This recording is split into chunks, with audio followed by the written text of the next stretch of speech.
Hello, hello, hello. Sorry, I'm blocking my face. Hey guys, it's Dion, and I am going to do a very quick live, but I want to talk to university trained singers, and I want to talk about 3 lies that we believe or believed when we were in the university system. So I'm going to give people a minute to come on. I know I didn't give a heads up, but this is in partial fulfillment to a commitment that I made to Darian Sanders, who I hosted a couple of days ago, talking about the lifestyle and the day-to-day life of a working singer. So I told him that I would go live on Friday, partially because I need to go live more. I'm not wild about going live, but there are some things on my heart, and there are some things that are stirring within me that need to be verbalized and need to be spoken. And so Darian gave me a push, and so I am following through on my commitment. So let me see. I hope y'all can hear me. Somebody's on live. I don't know who it is. I can't see. I don't quite know how all this works, but hello to the live guest that is on with me. I'm about to get started. This will be quick, but I want to talk to university trained singers and lies that we believe or believed. So I'll just kind of share while people are coming in. So you guys who may not know me, I studied in the university system for 11 years. I got a bachelor's in vocal performance, a master's in vocal performance, and also a doctorate in vocal performance. So I went all the way through the system, did all the things. And as I have come out, I graduated in 2013. And so as I've come out and started raising a family, I've had a lot of time to think and reflect on my experience in the university system. And overall, it was very positive. I know I've been interviewing university trained singers this week, and everybody's experience was not positive. Mine was pretty positive for the most part. So what I'm going to start sharing, this is not bashing any university. It's not bashing any voice teacher, really nothing. It's really just to take a look at the system that we went through and to highlight some things, because my heart really breaks for those of us who went through and got our vocal performance degree, but then we graduated and we didn't land an opera singing gig. We didn't have that next step in place. And so transitioning out of university into real world, we kind of just were left confused. We were left without a plan for our life. And so those of you that can relate to that, that has really been on my heart for several years. And so I'm about to switch my focus and start highlighting and talking about those types of things. So I'm gonna go ahead and get started. Whoever is on. Welcome. So 3 lies that university trained singers believe or believed. The first lie is, if you sing contemporary styles, you will harm your voice. How many of y'all were told that in your university program? I know I was, okay? It's not true. It's a straight up lie, okay? So here's the thing. When we're young singers and we're developing our technique, that could maybe be good wisdom, okay? Because you're learning how the voice works.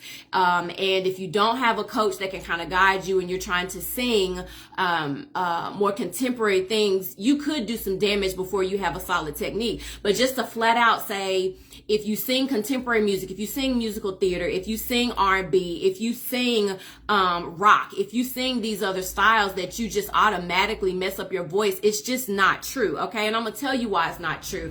There is a vocal coach in the coaching industry named Seth Riggs. You can look him up. This man has trained, I got a list of people he's trained. He has trained Stevie Wonder, Ray Charles, Michael Jackson, Carol Burnett, Luther Vandross, Madonna, Tevin Campbell, Bette Midler, and several other people in the industry whose voice we absolutely love. Those are not opera singers, but he has trained them in a speech level technique which is rooted in our classical training, and these singers sing non-classical music. So the truth is, just because you have a classical technique, it does not mean you cannot sing in non-classical styles.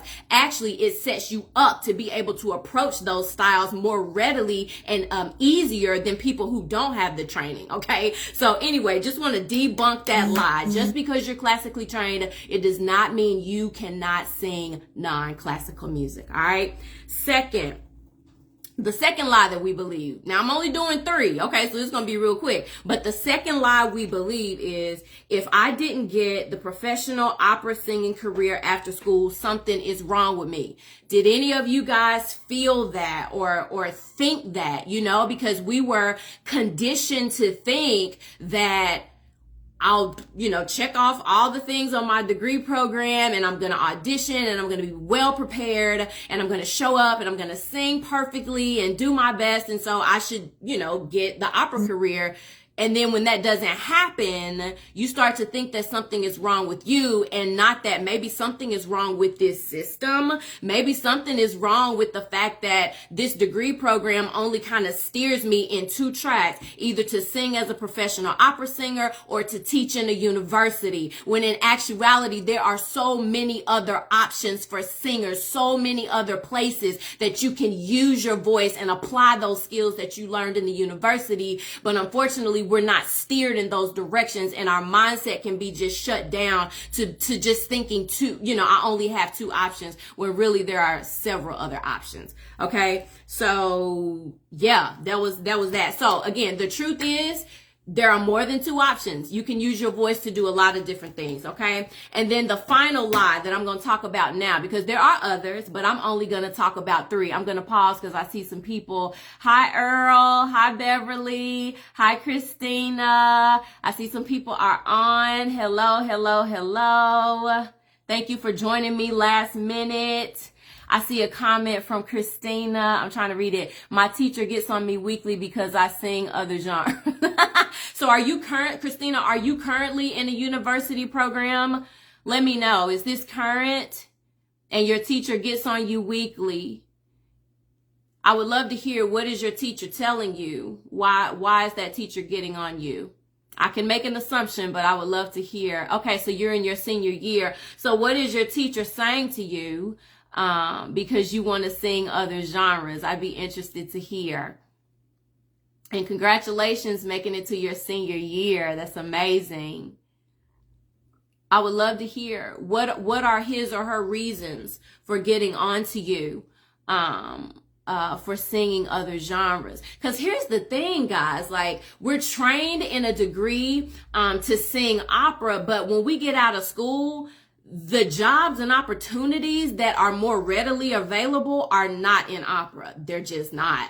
They're in contemporary styles. And so if you have the mentality that, oh, I can't touch contemporary music because it's going to mess my voice up, what are you left to do? Do you see what I'm saying? Like, this guidance is so misleading. It really is. And it needs to be corrected. So Christina is saying she doesn't allow us to sing contemporary music because we get confused with the style. Okay, that makes no sense to me, because here's the thing. Your technique is in place so that you can approach other styles.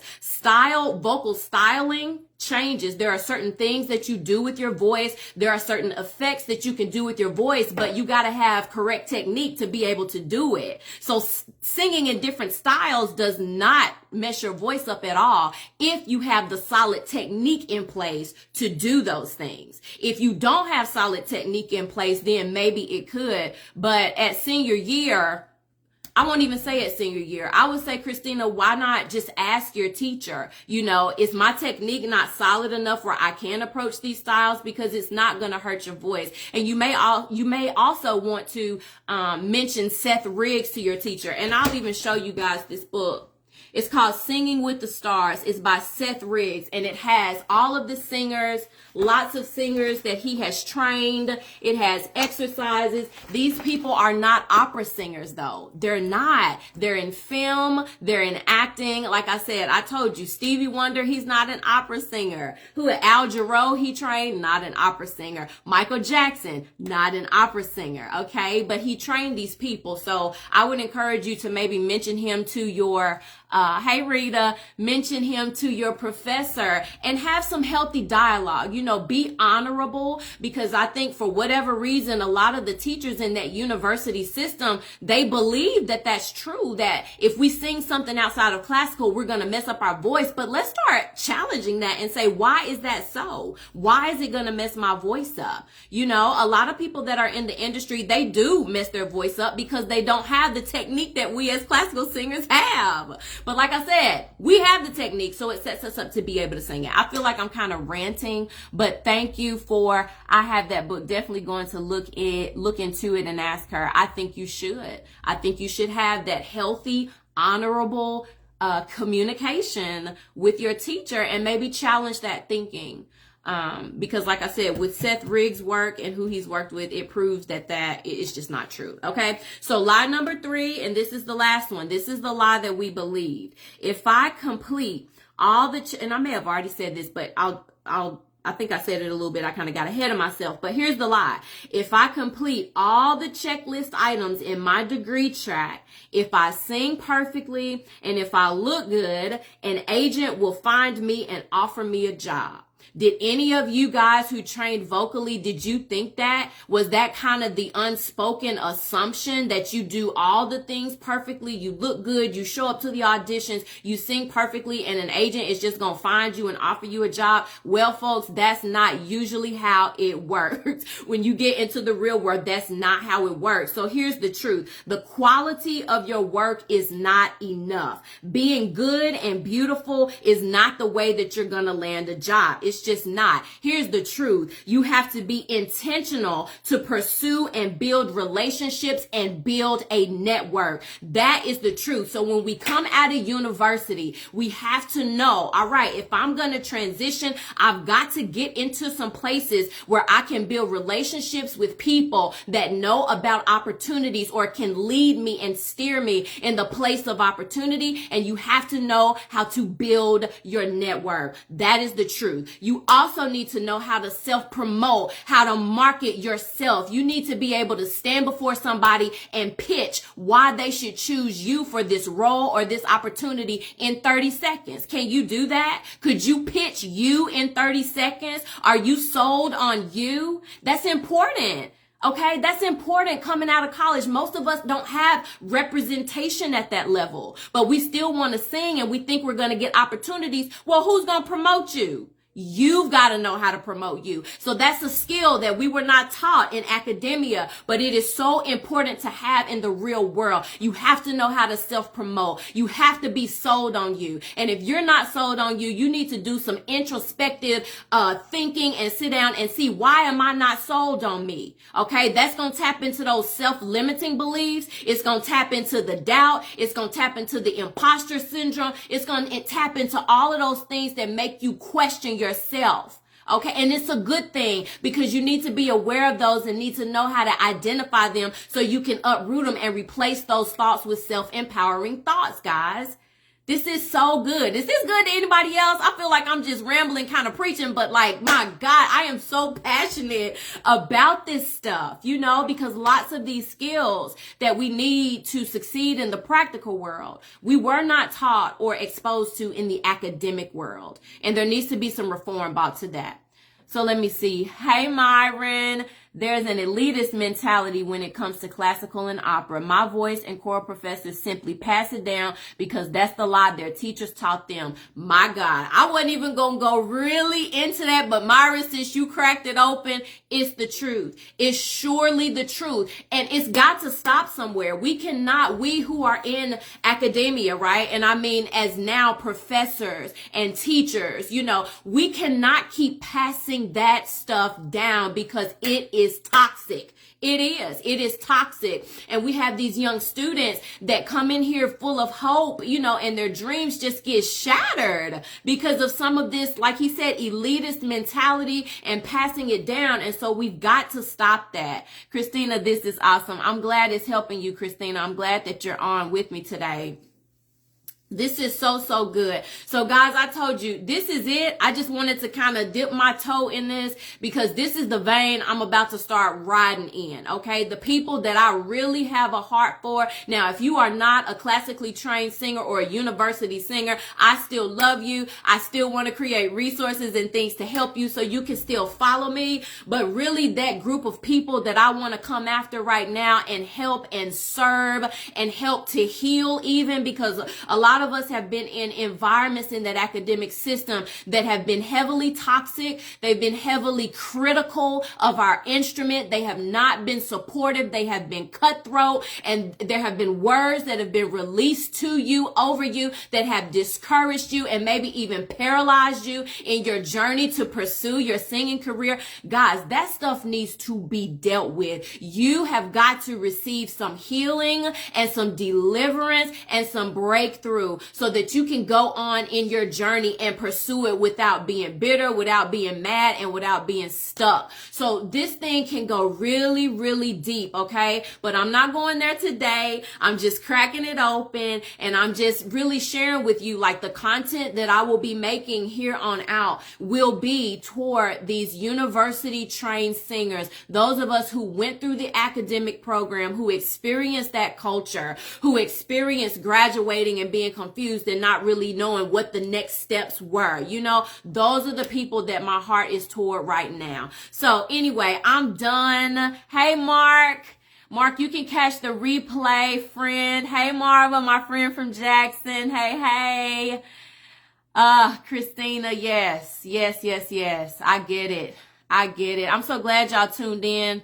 It's last minute, but I'm so glad you're here. Mark, you may want to catch the replay because I think much of this you will understand and be able to relate to. So anyway, I'm done, guys. I'm done. So if you have any questions, I'll take a second.